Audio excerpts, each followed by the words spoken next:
बिस्मिल्लाहिर्रहमानिर्रहीम। Index number chapter है हमारा। इसका क्वेश्चन नंबर 5.23 हम देख रहे थे।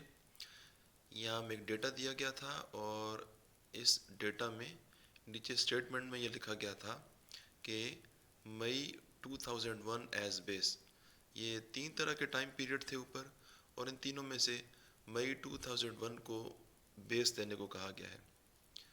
तो मई 2001 को बेस देने का मतलब ये था कि मई 2001 की जो प्राइसेस हैं उन्हें पी नॉट कहा जाए, क्योंकि हमें पता है कि जो बेस टाइम पीरियड होता है हमारा, उस बेस पीरियड की जो प्राइसेस होती हैं हम उन्हें पी नॉट कहते हैं। लिहाजा मई 2001 की जो प्राइसेस हैं वो पी नॉट कहलाएंगी। ये हमें याद रखना है सबसे पहले। उसके बाद हमने इसका जो पार्ट 1 है, हमें ये कहा गया था कि हम प्राइस इंडेक्स नंबर मालूम करें, और कहाँ से कि ये सिंपल एग्रीगेटिव मेथड के ज़रिए। तो ये तो हमने इससे पहले लेक्चर में देखा है। अब इसका पार्ट 2 है और पार्ट 3 है आगे, इनको हम देखेंगे। पार्ट 2 में भी हमें इंडेक्स नंबर ही मालूम करने को कहा जा रहा है, लेकिन पार्ट 2 में लिखा हुआ है simple average of price relatives, और नंबर 3 में लिखा हुआ है geometric mean of price relatives. तो देखिए, ये जो पार्ट 2 और पार्ट 3 है, इन दोनों में कॉमन बात यह है कि दोनों में प्राइस रिलेटिव का जो ये टर्म है आ रही है। पार्ट 2 में भी प्राइस रिलेटिव आ रही है और पार्ट 3 के अंदर भी प्राइस रिलेटिव आ रही है। यानी पार्ट 2 और पार्ट 3 दोनों में हमने प्राइस रिलेटिव मालूम करने हैं। ठीक है, अब जब प्राइस रिलेटिव मालूम हो जाएंगे तो उसके बाद पार्ट 2 के अंदर वो कह रहा है कि आप प्राइस रिलेटिव का खाली मीन लीजिए, यानी उनका अरिथमेटिक मीन लीजिए। और पार्ट 3 में कह रहे हैं कि प्राइस रिलेटिव का क्या है जी, ज्योमेट्रिक मीन लीजिए। यानी हमने प्राइस रिलेटिव मालूम करने हैं और उसके बाद प्राइस रिलेटिव का अरिथमेटिक मीन पार्ट 2 में, और पार्ट 3 में उन्हीं प्राइस रिलेटिव का ज्योमेट्रिक मीन मालूम करना है। यानी प्राइस रिलेटिव मालूम करने वाला काम इन दोनों पार्ट्स के अंदर कॉमन है। अब यह है कि प्राइस रिलेटिव क्या होते हैं। ये देखिए, हमने जो सबसे पहला लेक्चर जब देखा था, वहाँ पर क्वेश्चन नंबर 5.20 था, उसके अंदर हमने प्राइस रिलेटिव मालूम किए थे। तो मैं अभी आपको सिर्फ उसका सलूशन दिखा देता हूँ ताकि हमें ज़रा याद आ जाए कि प्राइस रिलेटिव कैसे मालूम होते हैं, क्योंकि इस मेथड के अंदर तुम्हें सबसे पहले प्राइस रिलेटिव मालूम करना है। ये देखिए, ये मेरे पास ये मौजूद है। यहाँ पर ये 5.20 क्वेश्चन के अंदर ये बहुत सारे ईयर थे, इनके सामने रिटेल प्राइसेस थी और ये प्राइसेस वीट की थी। यानी वीट की प्राइसेस मुख्तलिफ सालों के अंदर जो रही हैं वही हमें इस दूसरे कॉलम में दी गई हैं। फिर हमें यहाँ बताया गया था कि हम 1995 को बेस लें, तो इसलिए हमने 1995 के सामने जो ये प्राइस है 14.95, इसको पी नॉट कह दिया था। यानी जो भी हमारा बेस टाइम होगा उस बेस टाइम के सामने की प्राइस को हम पी नॉट ही कहेंगे। फिर नेक्स्ट कॉलम में हमने बनाए थे ये प्राइस रिलेटिव्स। ये प्राइस रिलेटिव कैसे बनाए थे? ये बनाए थे हमने इस तरह से कि जो प्राइसेस हमें गिवन थी, हमने उन सारी प्राइसेस को पी नॉट से डिवाइड कर दिया था। यानी ये जो दूसरा कॉलम है, इस कॉलम के अंदर प्राइसेस हैं और इन सारी प्राइसेस को हमने बारी बारी पी नॉट की जो वैल्यू है 14.95 इससे डिवाइड करके और 100 से मल्टीप्लाई किया था, तो हमें ये अगले कॉलम के अंदर प्राइस रिलेटिव मिल गए थे। तो अब जो हमारा जो जिस क्वेश्चन को हमने भी करना है, उसके अंदर भी हमें यही काम करना है। हमने यही करना है कि हमें जो प्राइसेस दी जाएंगी, हमने वहाँ से देखना है कि बेस टाइम की प्राइस कौन सी है, उस प्राइस को हम पी नॉट कह देंगे, और फिर बाकी सारे टाइम पीरियड्स की प्राइसेस को और उस बेस पीरियड की अपनी प्राइस को भी, सारे यानी सारे कॉलम को हम पी नॉट यानी बेस पीरियड की प्राइस से डिवाइड करेंगे और 100 से मल्टीप्लाई करेंगे। लेकिन हमारे इस क्वेश्चन के अंदर मसला ये है, जो अभी आने वाला है, उधर ये जो प्राइसेस है ना, ये प्राइसेस इस क्वेश्चन में तो सिर्फ वीट की दी हुई हैं, लेकिन वहाँ पर सिर्फ वीट की प्राइसेस नहीं है, बल्कि साथ में कुछ चीज़ें और भी हैं जिनकी प्राइसेस दी हुई हैं। तो हमने आने वाले क्वेश्चन के अंदर इस तरह का जो काम है वो वीट के लिए भी करना है। फिर और जो साथ और जो कमोडिटीज़ दी हैं, उन सारी कमोडिटीज़ के जो प्राइसेस हैं उनके साथ ये काम करना है। यानी हमारे तकरीबन 4 कॉलम वहाँ पर हैं। तो ये जो काम हमने इस एक कॉलम पर किया है, हम आने वाले क्वेश्चन में हमारे 4 कॉलम हैं, उन चारों कॉलम्स पर ये काम करेंगे। अब ये करेंगे कैसे वो देखते हैं। ये देखिए, मैंने जो क्वेश्चन था बुक के अंदर वो मैंने दोबारा लिखा है। ये मैंने आपको पहले भी बताया था कि हमारे इस मेथड के अंदर हमने जो सबसे पहला काम ये है, ये पढ़ लें ज़रा, कि हमें जो बेस पीरियड है वो बताया गया था मई 2001। फिर ये बात हमने याद रखनी है कि हमारी बेस मई 2001 है। फिर हमें ये पार्ट 2 और पार्ट 3 करने हैं, क्योंकि पार्ट 1 हम पहले देख चुके हैं। इसमें हमें कहा गया था कि compute index numbers using simple average of price relatives, और नंबर 2 पर है geometric mean as average of price relatives. ये बात भी अभी मैंने पहले बोली थी, मैंने दोबारा यहाँ लिख दी है। काम की बात यह है कि मैंने आपको पहले भी बताया था कि जो टेबल आपको बुक में दिया हुआ है, उस टेबल के अंदर ये जो टाइम पीरियड मैंने अब लिखे है ना, मैंने मई 2001, अप्रैल 2002, ये मैंने भी रोज़ में लिखे हैं। जबकि बुक के अंदर जो जो क्वेश्चन था वहाँ पर ये टाइम पीरियड ऊपर कॉलमों में थे, और मैंने जो कॉलमों में लिखे हुए हैं नाम, ये कमोडिटीज़ के नाम लिखे हैं। ये वीट, बारले, ज्वार, बाजरा, ये मैंने खुद से अरेंज किया है टेबल को। मैंने कमोडिटीज़ के नाम अभी कॉलम्स में किए हैं, जबकि जो बुक में क्वेश्चन था वहाँ पर कमोडिटीज़ के नाम कॉलम में नहीं थे बल्कि वो रोज़ में थे। तो हमें ये चाहिए कि ये, इससे पहले लेक्चर में भी मैंने आपको तरीका बताया था कि ये टेबल मैंने किस तरह अरेंज किया है। तो ये टेबल आप देख लीजिए। सिंपल बात यह है कि जो बुक के अंदर टेबल था उसकी डेटा के अंदर जो रोज़ थी मैंने वो यहाँ पर कॉलम बना दिए हैं, ठीक है। तो जो वहाँ पहली रो थी यहाँ पहला कॉलम बन गई है। फिर उस टेबल के अंदर जो दूसरी रो थी वो ये दूसरा कॉलम है।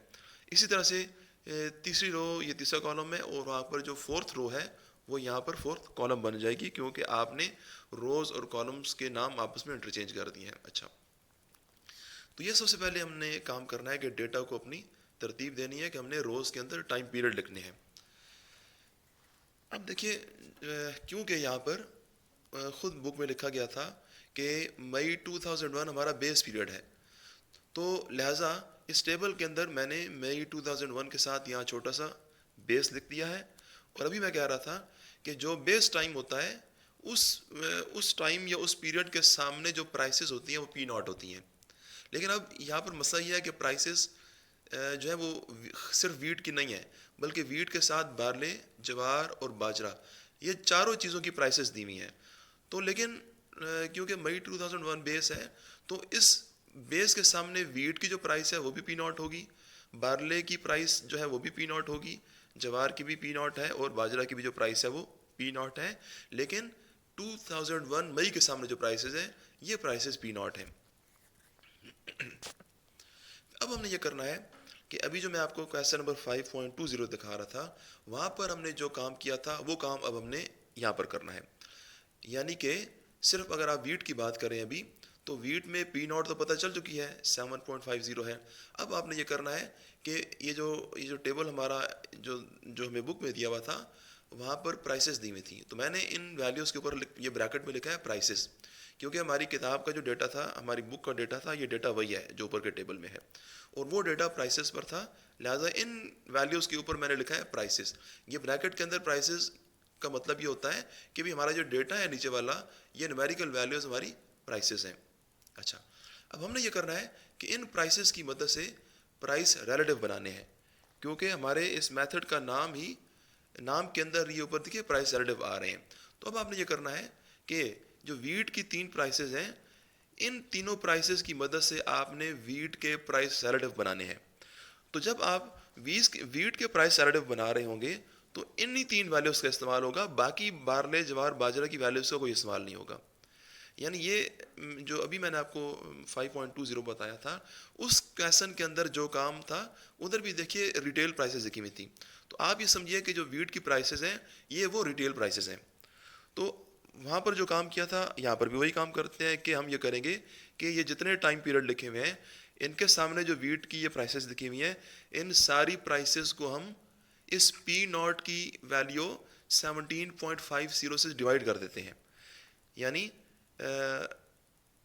ये आखिर में 7.58 है, इसको भी हमने डिवाइड करना है पी नॉट की इस वैल्यू से।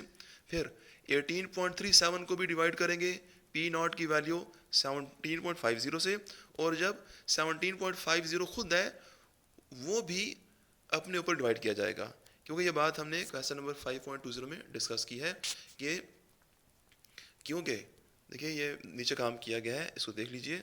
ये मैं जो बोल रहा हूँ कि 17.58 ये मैंने ये देखिए ऊपर रखी है, 17.5 ऊपर है, और नीचे क्या वैल्यू रखी है 17.50, और 17.50 किस चीज़ की प्राइस है, ये पी नॉट है, ये बेस टाइम की प्राइस है। फिर ये जो अप्रैल 2002 की बारी आती है, तो अप्रैल 2002 की प्राइस ऊपर है 18.37, तो 18.37 यहाँ ऊपर रखी गई है और उसको डिवाइड किया गया है फिर 17.50 से। ये 17.50 फिर वही बात है कि ये पी नॉट की वैल्यू है।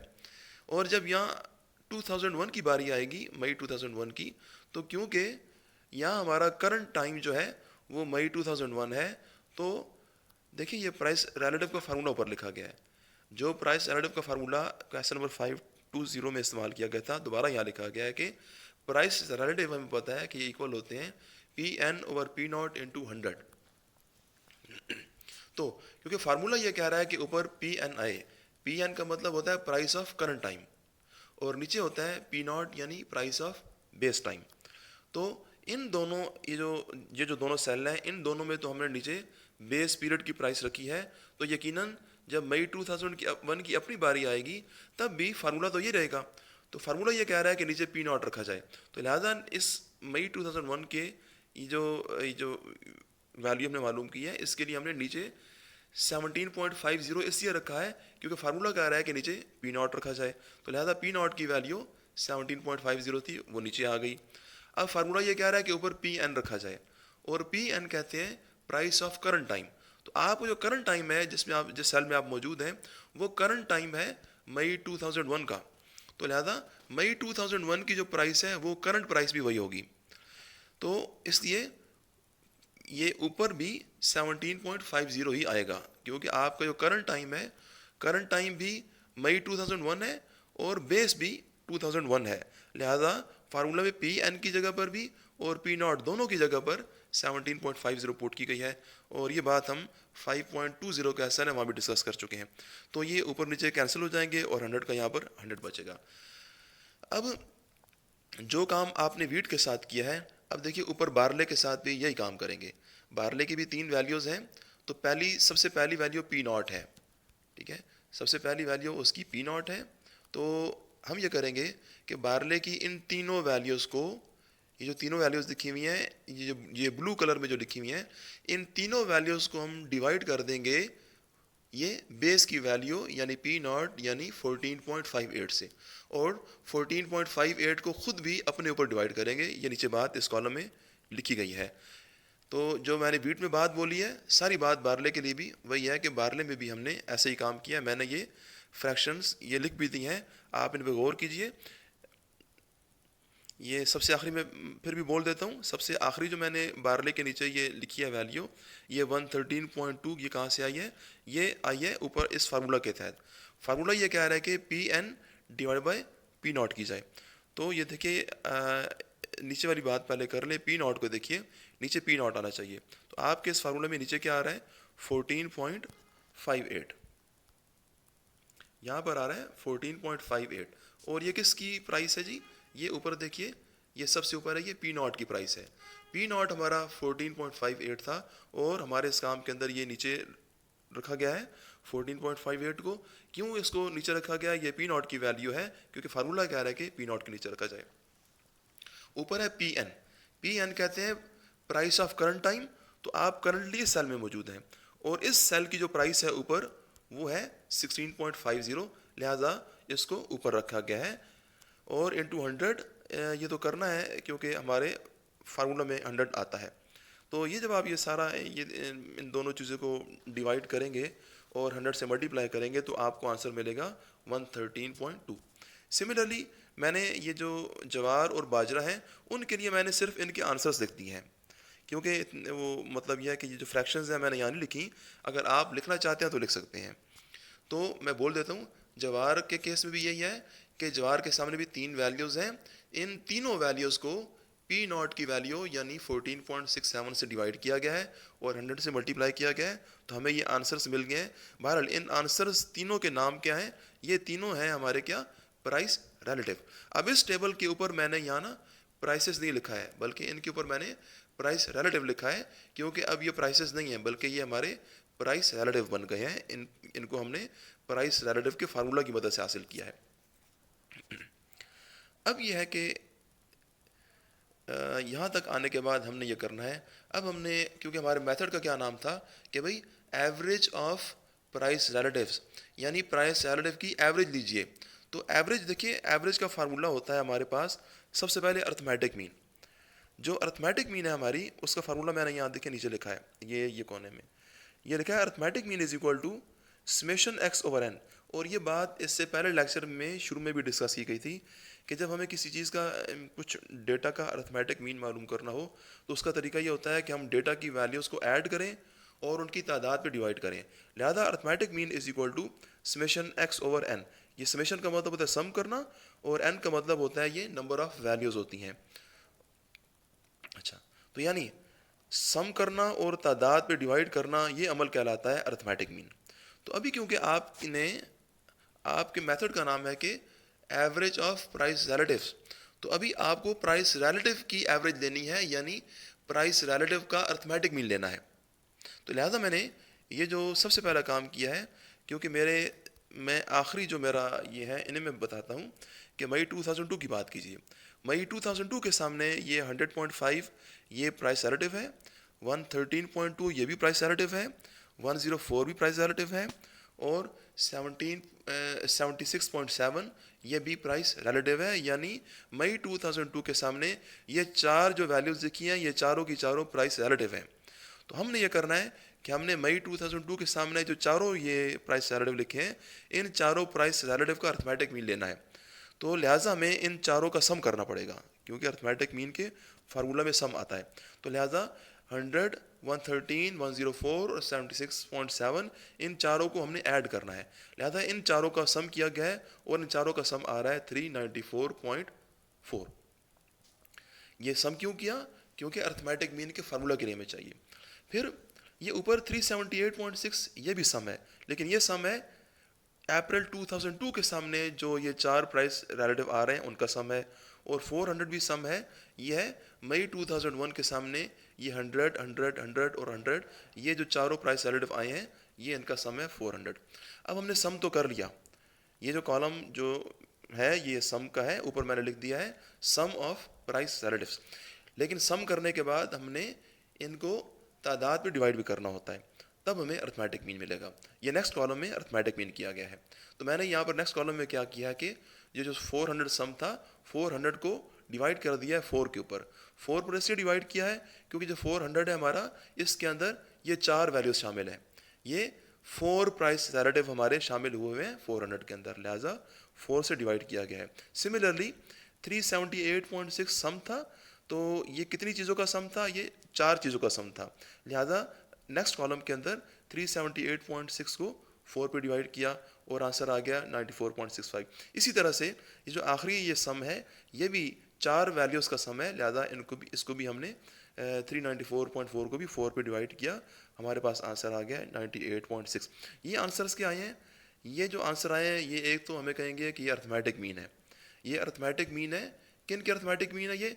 ये इन प्राइस रिलेटिव्स के अर्थमेटिक मीन है। दूसरा, ये हमारे इंडेक्स नंबर भी हैं।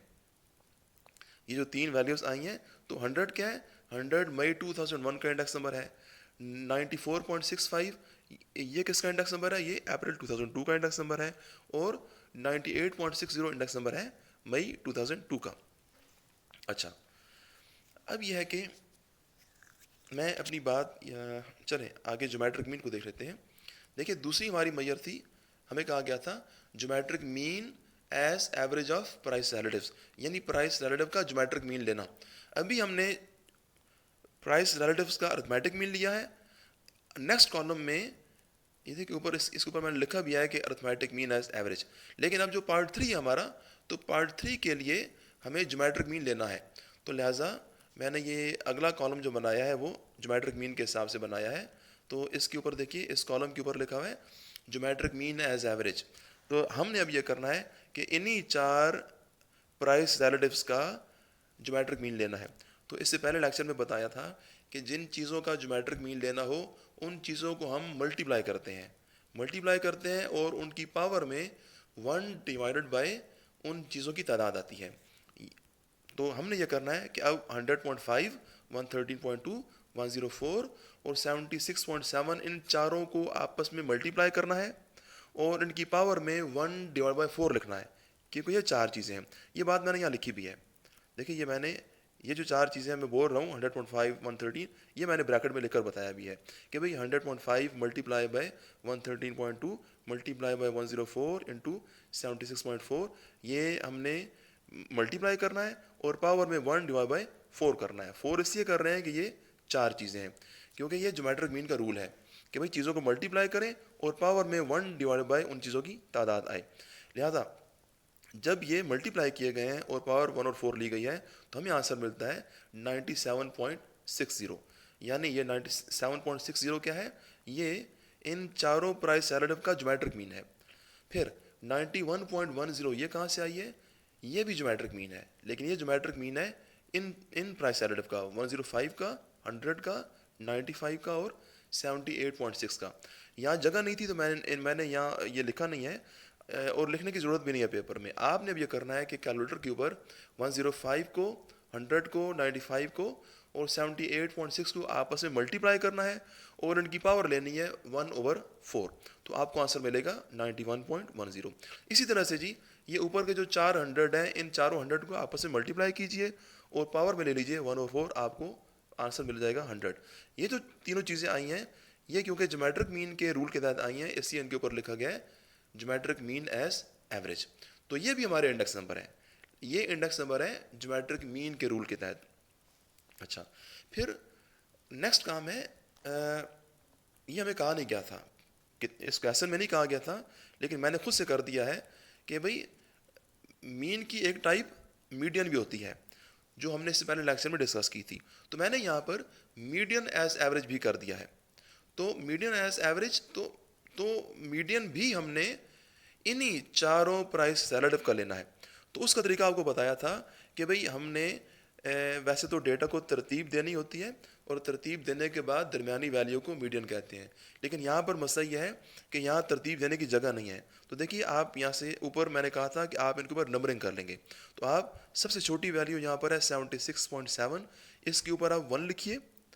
इससे बड़ी वैल्यू है 100, इसके ऊपर 2 लिख देंगे, और उससे बड़ी है 104, इसके ऊपर आप 3 लिख देंगे, और सबसे बड़ी है 113, इसके ऊपर आप 4 लिख देंगे। यहाँ से आपको पता चलेगा कि डेटा की वैल्यूज़ की तरतीब क्या है।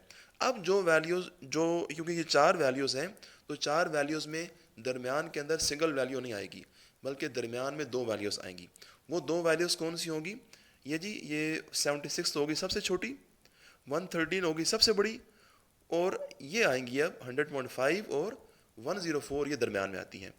तो हमने ये करना है कि जो 2 वैल्यूज़ दरमियान में आती हैं उन दोनों को ऐड करके 2 पर डिवाइड कर देना है, तो हमें मीडियन मिल जाएगा। लिहाजा मैंने 100.5 और 104 इसको ऐड करके 2 पर डिवाइड किया है, तो मुझे आंसर मिला है 102.25। इसी तरह से ये 97.5 ये भी मीडियन है, लेकिन ये मीडियन है ऊपर वाले इन प्राइस एडिटिव्स का, 105 का, 100 का, 95 का और 78.6 का। ये 4 वैल्यूज़ हैं, इनमें से देखिए सबसे छोटी वैल्यू कौन सी है, सबसे छोटी है 78.6 और सबसे बड़ी है 105, यानी दरमियान में कौन सी आ रही है 100 और 95। तो आपने इन दरमियान में आने वाली दोनों वैल्यूज़ को ऐड करके 2 पे डिवाइड कर देना है, तो आपको मीडियन मिल जाएगा, वही आंसर होगा। और ऊपर तो क्योंकि 100 सेम नंबर है, तो लिहाजा इन 100 का मीडियन 100 ही होगा। अच्छा, नीचे ये क्या काम मैंने ये लिखा है, ये एक्स्ट्रा बात लिखी है, पेपर में आपको ये बातें लिखने की ज़रूरत नहीं है, यहाँ तक आपका ये क्वेश्चन मुकम्मल है। जो बात मैंने लिखी है ना, ये अपना हमारे काम के अंदर ये 2 फार्मूला यूज़ हुए हैं, हमने पेपर में ये फार्मूला लाजमी लिखने हैं, ठीक है, क्योंकि हमारा जो काम हुआ है ना ये सारा, तो ये जिस फार्मूला के तहत हुआ है वो ये नीचे फार्मूला लिखे हुए हैं। तो पहला वाला फार्मूला जो है ये अर्थमेटिक मीन के लिए है। तो देखिए इस फार्मूला में अर्थमेटिक मीन क्या होता है, ये साइड पे लिखा हुआ है। मैंने कहा था अर्थमेटिक मीन ये होता है कि सम का आना और नीचे चीज़ों की तादाद का आना, ये अर्थमेटिक मीन होती है। तो आप इस फार्मूला में ध्यान कीजिए, सम आ रही है और नीचे के चीज़ों की तादाद है, तो यहाँ पर ये अर्थमेटिक मीन वाला जो हमारा रूल है वो पूरा हो रहा है। तो समेशन का आना और नीचे के का आना यानी चीज़ों की तादाद का आना, ये पूरा हो रहा है। अब ये के कैसे चीज़ों की तादाद हो रही है वो मैं भी बताता हूँ। लिहाजा यहाँ लिखा गया है when arithmetic mean is used as average, तो जब अर्थमेटिक मीन एवरेज लेने को कही जाए तो फिर आपने ऊपर वाला फार्मूला लिखना है पेपर के अंदर। और जब ज्योमेट्रिक मीन लेने को कहा जाए, ज्योमेट्रिक मीन एज एवरेज कहा जाए, तो फिर आपने ये नीचे वाला फार्मूला पेपर में लिखकर दिखाना है, वरना इसमें फिर 1-2 नंबर कट जाते हैं। अच्छा, ये जी ये अर्थमेटिक मीन के फार्मूले में ये क्या हो रहा है, देखिए जिस तरह आपने काम किया है ना, जिस हिसाब से काम किया ये वही चीज़ हो रही है। देखिए ये जो 100.5 था ये कहाँ से आया था, ये 17.58 को 17.50 पे डिवाइड किया गया था, और 17.50 क्या है, ये है जी पी नॉट, ये पी नॉट है, यानी जो नीचे चीज़ आ रही है वो पी नॉट है। लिहाजा मैं इसको लिख सकता हूँ, इसको मैं नोटेशन वाइज लिखूंगा कि भाई ये जो चीज़ है मेरी, ये डिवाइड होने वाली चीज़ें 17.50 मेरी पी नॉट है, और 17.58 क्या है, ये ऊपर लिखी हुई है, ये करंट टाइम की प्राइस थी, तो लिहाजा 17.58 का बनेगा पी एन, और इंटू 100 हो रही है, ये इंटू 100 हो गया। सिमिलरली इन सब में भी ऐसे ही था कि हमने ऊपर वाली प्राइस हमारी करंट प्राइस थी, वो पी एन हो गई, और नीचे वाली प्राइस हमारी पी नॉट थी, ये नीचे पी नॉट हो गई। यानी ये जो सारी लिखे हुए हैं ये सारे ही क्योंकि हमारे प्राइस रिलेटिव हैं, और ये सारे price relative P N over P naught हैं।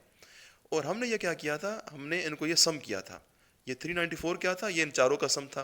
लिहाजा क्योंकि ये चारों चीज़ें ऐड हुई हैं तो मैं इस सम को ये कह सकता हूँ समेशन सम करने की नोटेशन है। तो summation P N over P naught into 100, क्योंकि ये सारी वैल्यूज़ जो हैं ये P N over P naught की हैं, लिहाजा ये सम कहलाएगा summation P N over P naught.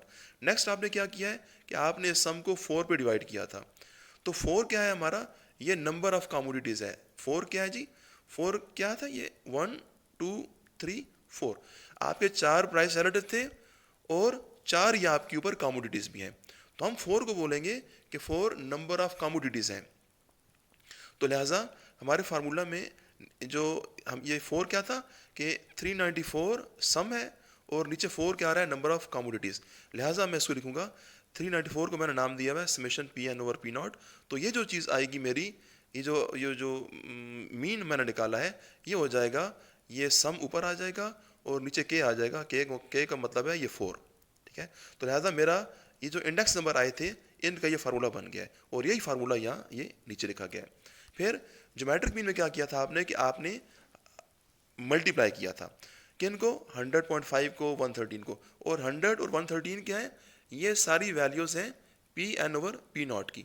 तो लिहाजा मैं ये कहूँगा कि ये अंदर जो चीज़ें लिखी हुई हैं ये सारे P N over P naught है, और ये आपस में मल्टीप्लाई हो रहे हैं। तो मल्टीप्लाई की नोटेशन होती है पाई, ठीक है। ऐड होने की नोटेशन है ये समेशन, और मल्टीप्लाई करने की नोटेशन होती है ये पाई। तो मल्टीप्लाई क्या हो रहे हैं, ये सारी जो वैल्यूज़ हैं ये क्या है, सारे के सारे ये सारे प्राइस रिलेटिव है, ये सारे P N over P naught है। तो मैं लिखूंगा मल्टीप्लाई या product of P N over P naught into 100।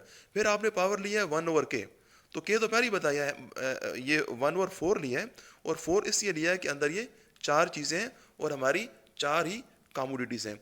लिहाजा 1 ओवर 4 की बजाय मैं यहाँ फार्मूला में लिखूंगा 1 ओवर के, और के होगा नंबर ऑफ कमोडिटीज़। ये हमने यहाँ वजाहत कर दी है कि के इज़ नंबर ऑफ कमोडिटीज़। इसलिए हमारा ये ज्योमेट्रिक मीन का फार्मूला है, ये काम में हमने लिखना है। ओके जी, अल्लाह हाफिज़।